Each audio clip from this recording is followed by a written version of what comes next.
Hello, YouTube. It's been a while since we've done one of these, but welcome into part 0 of our Simon Bolivar Let's Play. I haven't done one of these in a while. This isn't exactly the format I want to be doing it, but we have new Civ content, which is very, very exciting. The Frontier Pass has been released, and I also, before I get too into that, want to say that if you comment on this video, I am going to put you in a pool to win a copy of the Frontier Pass. So trying to spread some love to you YouTubers. I appreciate you so very much.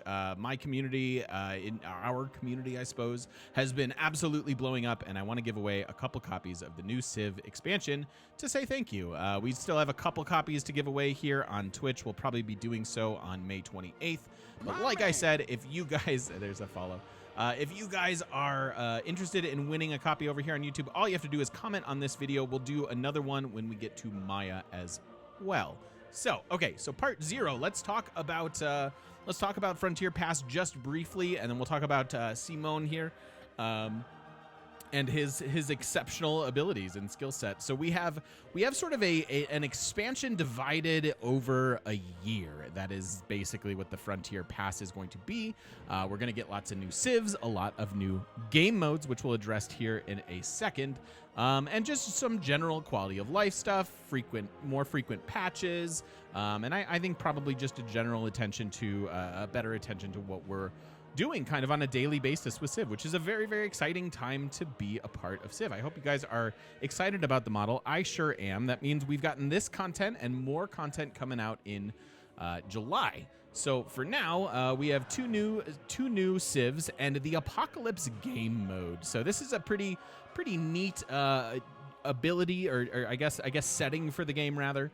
It creates the Soothsayer unit, which can be bought for 100 faith on standard speed and can cause natural disasters. There are also some very interesting promotions that they can get, but it is a very, very expensive unit, so keep that in mind. It is 4 gold maintenance per turn. But there are unique emergencies that go along with the Soothsayer. It can be very fun on disaster setting 4 to just cause some disasters and increase tile yields and things like that for your own self. But with disaster setting 4, disasters are happening so frequently that's not super exciting. But it's a neat way of doing things. There's also another level of climate change, level 7, and basically I'm told that once you hit that, the world ends. It is truly the apocalypse mode. You start off past level 1 as far as climate change stuff goes, so you have to be very conscientious about your pollution, about industrial zones, about anything like that that's going on with the game.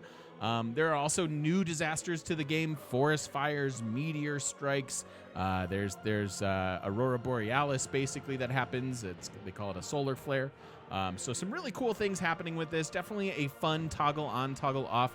I will say that not every single leader is going to want to play an apocalypse game mode type of thing, but it is an option within that. So pretty cool. Just kind of fun to be forced into disaster setting 4 and see the shenanigans and the chaos and the bedlam that ensues. So we are playing our first game with him on this. I don't think I will be doing so as the Maya when we get there, but we'll cross that bridge when we get there. So let's talk about our abilities here. People are already calling for the nerf bat. Oh, he's too powerful. He's too strong. I definitely can see that the multiplayer community has that gripe and can make that. I think as far as multiplayer goes, there are probably Civs that are Grand Columbia, and then there are a bunch of Civs that aren't Grand Columbia. However, the multiplayer scene, specifically CPL, will have their own suite of mods that happen. And so in the mod, he's going to get nerfed already. So I don't understand the calls to nerf this guy. To me would be only nerfing him from a single player perspective. And is he powerful? Sure. He slides pretty easily into my top 5 Civs, but I don't think it's so broken that we need to bang all the drums and haul out the nerf bat just yet. He is strong. Let's talk about why people want to nerf him. But as I said, I don't really want to see him nerfed, not just because I like playing with fun, powerful new Civs, but I also just don't think it's that necessary.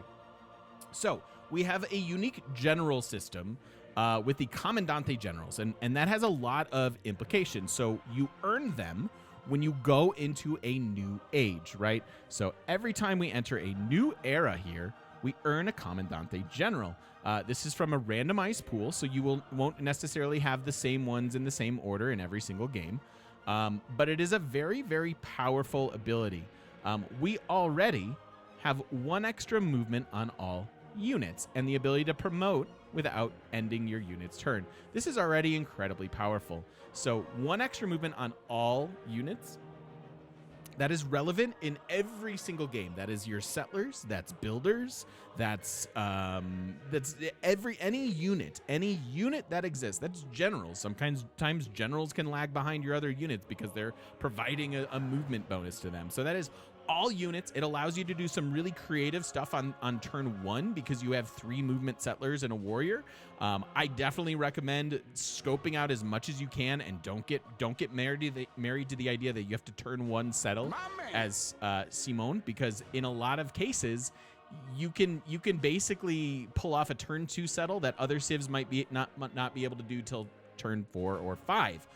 And so that's a pretty big deal. That's an awesome ability. 1 movement to all units. That is relevant in a faith race, right? If we're going to win a holy game, like 1 extra movement on your apostles and missionaries and things like that, it's relevant there. Obviously, incredibly relevant in a domination game. Relevant in a culture game if you wanted to take him that direction, because extra movement on all of your builders and things like that, really, really good. In general, just expanding a little bit faster, having 1 movement on settlers and being able to go and settle a city a turn or 2 early can help you start to snowball. This is an ability that applies to everybody in every single game. Like, this is really, really, really powerful. This is maybe the most powerful ability in the game to just have. And so that's why a lot of people find that they want to see him nerfed. But even if I try to go for a science game or a culture game or something like that, none of the rest of the abilities really help me in that direction. So it is very powerful. It is very powerful on its own. It doesn't need help to be powerful. But the rest of the kit doesn't really, doesn't make him an amazing faith race civ or an amazing culture civ. He is an amazing domination civ. And anybody that takes over their neighbor can kind of be a great civ in general. But I don't understand the calls for nerfs because it is still just 1 ability. So on top of this movement, we were talking about Commandante Generals. On top of this movement, Commandante Generals serve as basically a great general, providing 1 movement to your military troops. So these do not apply to builders and settlers and things, but 1 extra to all of your military troops and 5 extra combat strength that comes along with it. That is very, very relevant, especially since it just applies to your units. It doesn't necessarily have an era tied to this as great generals normally do. So you can hit the classic age and apply your Commandante General to warriors and archers and take over a civ or some city-states that way. And that is the only way you can have a general affect like ancient era units. And so that's really, really cool already. They also have unique retire abilities, which can permanently buff troops. There are some economic ones. There's like one that gives you a free governor and things like that. So there's all kinds of there's an assortment of retirement abilities. But what's amazing about this is this movement stacks with this, and then this stacks with regular generals. So your Commandante generals, they don't stack with each other. You can't ever have an extra 10 combat strength out of them. But if you combine them with a general of the era you're warring with, those 2 things do combine and provide movement on both. So all of your war units can have up to 3 extra movement. That's really, really good for siege units. That's really, really good for melee units. And obviously still good on cavalry class units as well, but especially good for melee units and especially good for bombardment units as well. You will still run into a situation where your regular catapults will die. I think they're more useful than not, especially because you're kind of incentivized to take over a city-state or your neighbor or something like that. But they will fall off super fast, and you still need to be very, very careful for them as they are a fragile unit. So all of that shenanigans combined is really, really quite nutty. But I don't think it's any more nutty than like the 27 combat strength that Genghis Khan can get on his cavalry, or early corps and armies from Shaka and things like that. So he waltzes into the top tier, especially as domination, but I don't know that he's more broken than some of the other civs that are already in the game. So we then now get to our unique unit. It is a Llanero, which is a replacement for the cavalry. They have lower maintenance costs, otherwise the same production and things, and get 4 combat strength for every adjacent Llanero. So that, assuming that you're actually attacking something with it, you could be surrounded by 5 other Llaneros, and so that's 20 extra combat strength. That's pretty nutty. That's pretty nutty. Combine that with your already existing generals and your Commandante generals. That means you can war very, very effectively when you hit the industrial era with his unique unit. It's very, very strong. It also heals for full if you're in range of a Commandante general that activates its retire ability. Again, these don't stack, but having multiple can be useful, although some just make your units better, and so sometimes you do want to retire it. So that alone is an amazing kit.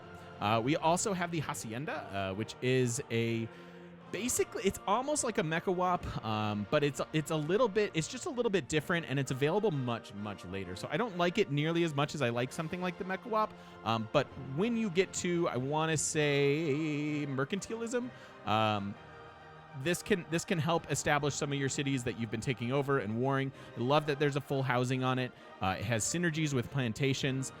Some of the late abilities for these to just synergize with a single plantation or a single hacienda, that gets really, really good, but it happens really, really late in the game. But still, extra gold production and housing, not to mention food, on a unique tile improvement is pretty fantastic. Can't go in tundra or desert or things like that, only plains and grassland. Still, though, pretty cool unit to pair with an already really, really, really powerful kit. So a super fun game that we have in store for you. I love this leader. That movement, you will get very, very used to it very, very quickly. As I said, it's incredibly powerful, but chill out on the nerf conversation, won't you guys? Just relax just a little bit. And don't forget to comment on this. I don't do this type of thing very often, especially over here on YouTube, but please, if you are interested in winning a code for the Frontier Pass, you can give it to a friend, you can do whatever you want with it. But if you're looking to win that, please comment on this video. I will let this sit up for probably like 4 or 5 days, and then we will roll basically a random winner. We'll do so on stream, so it's all on the up and legit and stuff. But just a small way that I get to say thank you to everyone over there on YouTube for supporting me and basically making 2020 an awesome year as far as being a content creator so far. So thank you so much for all that. Thank you so much for watching, and I look forward to seeing you guys in game. Don't forget to stop by twitch.tv/thegamemechanic and come join us in person on the internet for live shenanigans. Thanks so much.